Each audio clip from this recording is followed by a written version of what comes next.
Each week, we take a moment, sit down, and talk about things going on at the road in what we call the Road Detour. Well, welcome back to the Road Detour. It's been a while since we had a Road Detour, but we got a lot of exciting things lined up, and we got Natalie and Grace and Elijah with me, and let's talk a little Christmas. What was the best thing you did at Christmas? Oh, gosh. So you guys understand people are watching, right? Yeah. We did a lot of traveling. We go see my mom, and what's nice is her parents live close to my mom, so travel's not too crazy. But it was a really good Christmas this year. Boys had a lot of fun and got to see. What was the number one thing on the kids' Christmas list? Bo, anytime we saw a commercial, was I want that. I want that. So, everything was on there. Everything was on there. But he loved this little transformer. It's a little car, and it you press a button, it flips into a scorpion. Oh, yeah. And so he is all about scorpions right now. And yeah. So crazy stories. When I was working for Sandia, resigned, came home, started school again to pursue the ministry and, working every job I could work. One of the jobs I had, I sat inside of a wooden Christmas tree. I need to be really careful telling this story, don't I? Yeah, I do. Yeah. Okay, it was a big old giant wooden Christmas tree is all it was. I have no idea what this story is. And it was in a store called Rose's, and it had a wheel. And I sat in this box, like on the ground in this box and this wheel, and I could turn this where it looked at people. And I had a microphone and I talked. So that's 1983 and Transformers just came out. Oh. And I would sit in that tree and go, Transformers, more than meets the eye. And these little kids would all freak out and stuff. They've been around that long, dude. Yeah, and this is, we did the off-brand VTech version, but it's still good. Yeah.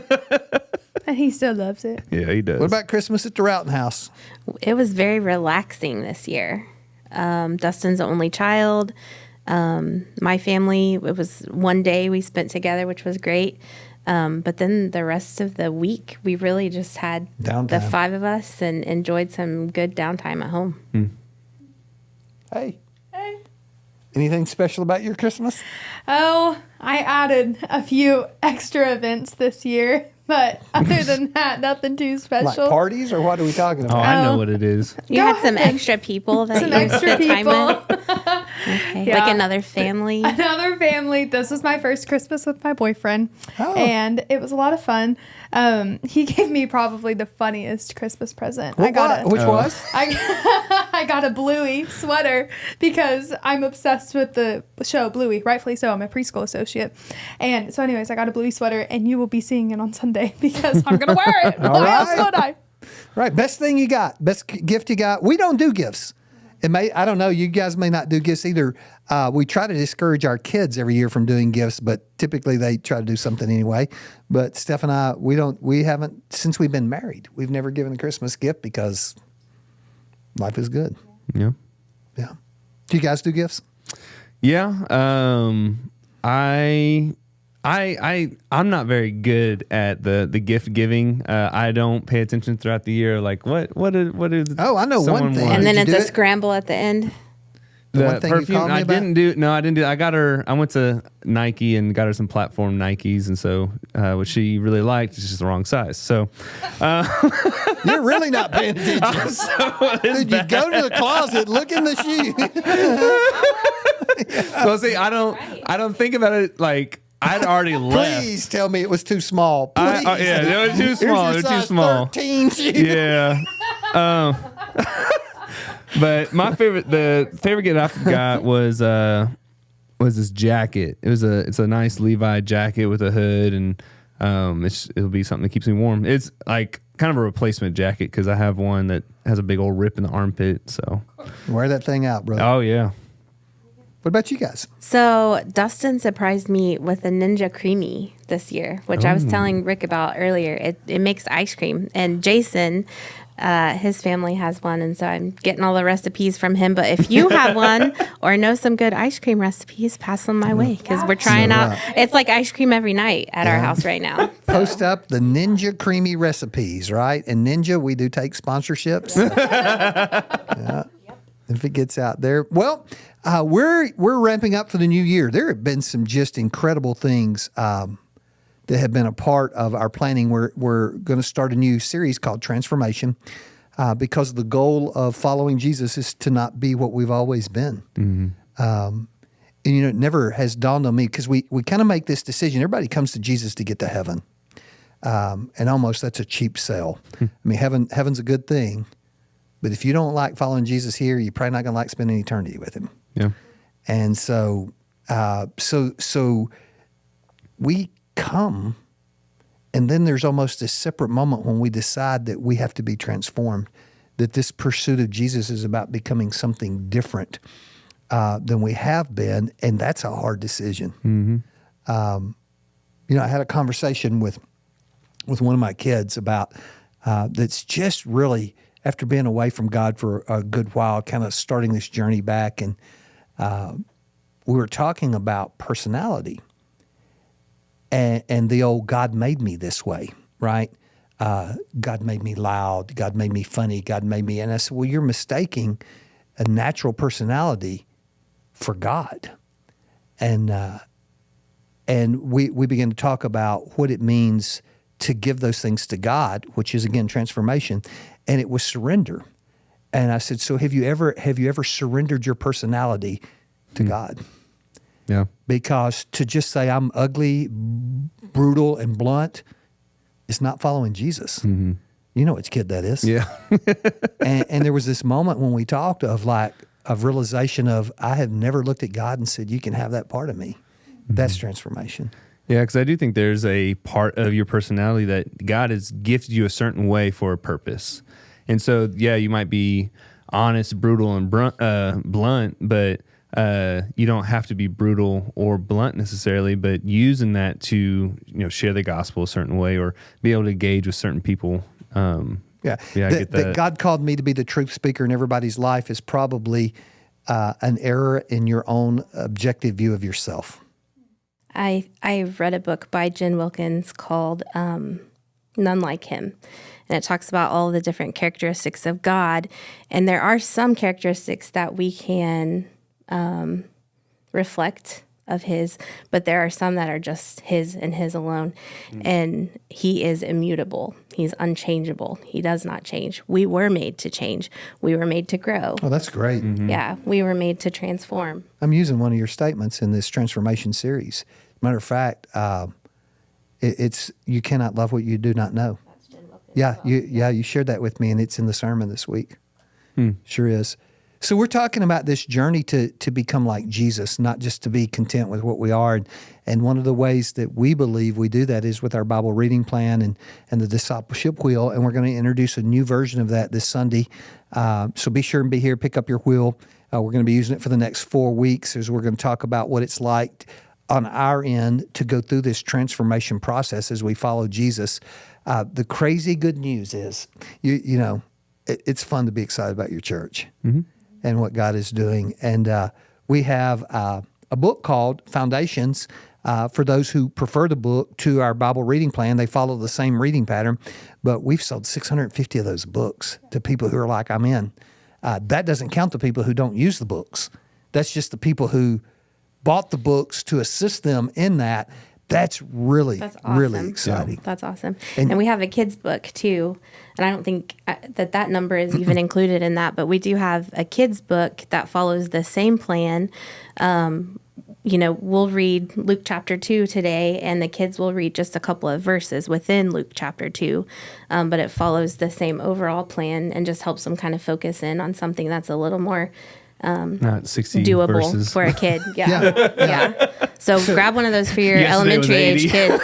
Oh, it was a long one. Gosh. One of the principles behind reading God's word correctly is reading digestible bites. A child can't spiritually digest a meal that big like we've been talking about. So you make it manageable and digestible. And you guys have a book, right? It's the exact same as the adult. And so we do have I think actually we're just using the adult one. We had the Old Testament one for teens, but found out they're the exact same thing. So we're like, get you an adult book. And I love that our families can come together and talk about the same thing.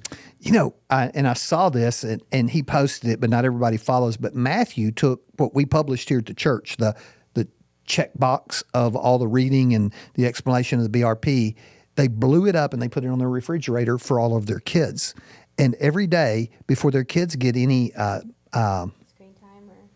screen time, internet time. Yes, Snacks. they have to check the box. Food. Yeah, food, water.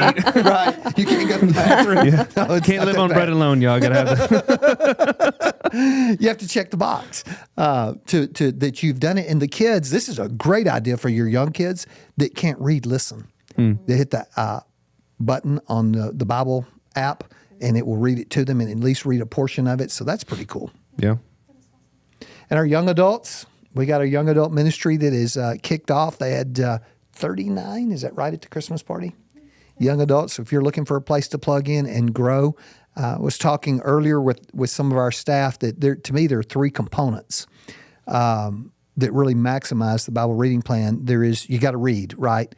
You got to read. And if you don't do anything but read, that's good. But if you read and journal, which is the second component, the impact's exponential. I went 60 years, never journaled. It made me uncomfortable. I don't know any word to say it. It just absolutely made me uncomfortable. Maybe I was afraid someone would read the weaknesses in my life. Yeah. I don't know why, but it did. But once I started, now it's as regular as getting up and doing your exercise or eating a meal or whatever.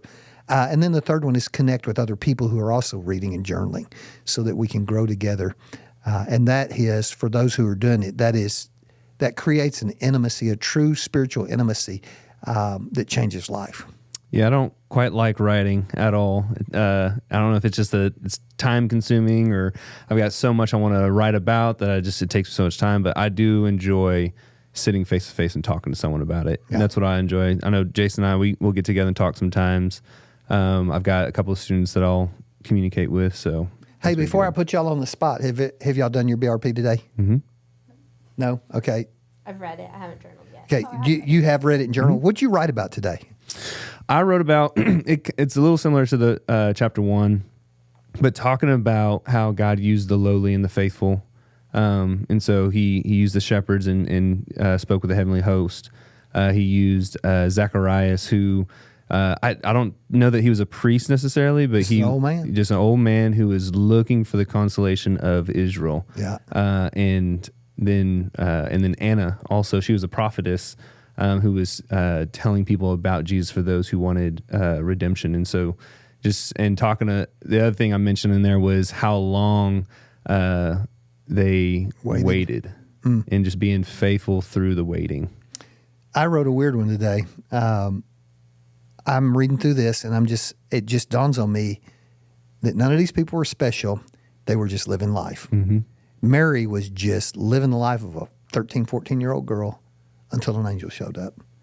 Joseph, just living life, trying to pay the bills until a dream.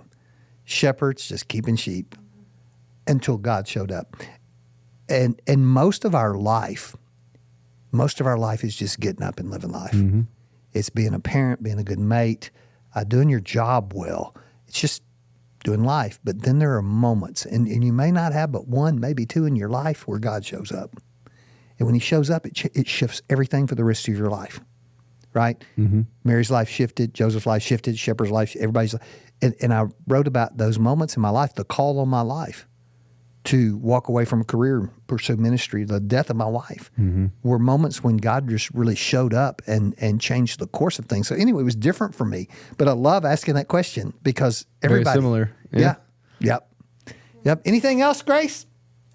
Well, something I was just thinking about when you were talking about the three components of this BRP, reading, journaling, and then connecting with other people about it, is that we're talking about being transformed. And in order to be transformed, we have to do hard things and do things that make us uncomfortable. Just like how a lot of times for me, like, it's easy for me to sit down and like, hey, God, me again, da da da da da da da da da, amen. Hey, people, la la la la, this is what I learned. But sometimes the aspect of sitting down, reading, and diving into the physical words of Scripture is more difficult for me. And so I have to sit down and work a little harder at that and then get to do things I'm more comfortable in. And a lot of times, one or two of those things are difficult for us. But if we want to truly be transformed to be more like Jesus, and again, not that these are like written out and this is the 11th, 12th, and 13th commandment, but just that if you are pursuing Jesus, if you're wanting to help others pursue Jesus, sometimes you've got to put the hard work in yourself. I like that. Yeah. I like that for ministry, is that you can't get by with doing what comes naturally. And that's what you're saying. Yeah, these things are easy. It's easy for me to write, right? It's not easy for you to write. No. So we have to be careful just defaulting to what is natural and easy and do the work that's required to be transformed. And, like I think about this in your whole life. And again, like reading, sometimes more difficult for me. Worship through song, easy for me. But when I take the time to sit down and read, sometimes like it hits me almost harder than when it's easy for me to worship through song, because it took a lot of work for me to do that. And I saw the Lord show up, or I learned something new about his character. Right. And it just makes me fall in love with the depth of who God is even more. That's good. That's good. And as a church, we're going to try to help them with those components. We've given you a reading plan. We have given you the book if you are interested in that to help you journal, and then we want to help you connect. The men have already had the BRP groups going now for months, very successful with that, and we're starting a women's group. Right. They're going to meet 14th of January at 5 o'clock in the foyer, and they're going to divide up into groups very similar. Their discussions probably going to be a little different than what the men do, but they're going to start holding each other accountable and growing together. Yeah. So if you've struggled maybe finding a group to be in, or, you've done the BRP on your own and you just think in order to make it more beneficial, you'd like to be part of a group, we'll get you hooked up.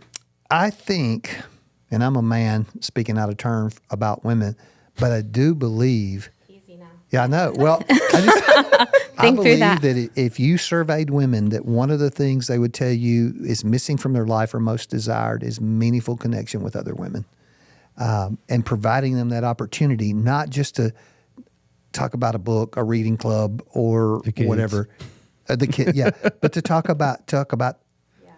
And I definitely think in different stages of your life, as a woman, as a mother, as a wife, like there's lonely stages in there where you're just busy and doing a lot of stuff and just don't have time for that. And so this will maybe help you carve out a little time for yourself. Right. Elijah, any last words? Go Tigers. Go Tigers. Go Tigers. Hey, why don't you guys drop in the comments who you think's going to win the national championship? Oh, right? yeah. Washington or Michigan? Right? One of the two. Neither one of them are Oklahoma teams. Yeah. So. Neither one of them have a whole lot of interest around here, but if you're cheering for one, let us know who it is. Cool. All right, guys, thanks for tuning in. Be here Sunday. Hey, a couple things you can do. We anticipate big crowd. Park away from the best parking spots, right? We fill up the grass, fill it all up, fill up everything. Remember to leave seats in the auditorium on the end. If there's an empty seat, slide down. Keep the aisle seats open so that we can fill them. And if there's overflow, it will be in the foyer. There will be people helping put chairs up and put seats out. We've been using those for the last couple of weeks with some of the special services we've done. But, hey, if you're a member, you're a regular tender, jump in and help us. Right? If you see something needs to be done, just jump on it. Let's get it done because we are family. We're spiritual family. We're all here about the same purpose. We love you guys. Can't wait to see you this Wednesday at WOW. It's going to be a family worship on Wednesday and then Sunday morning. Love you guys. See you then.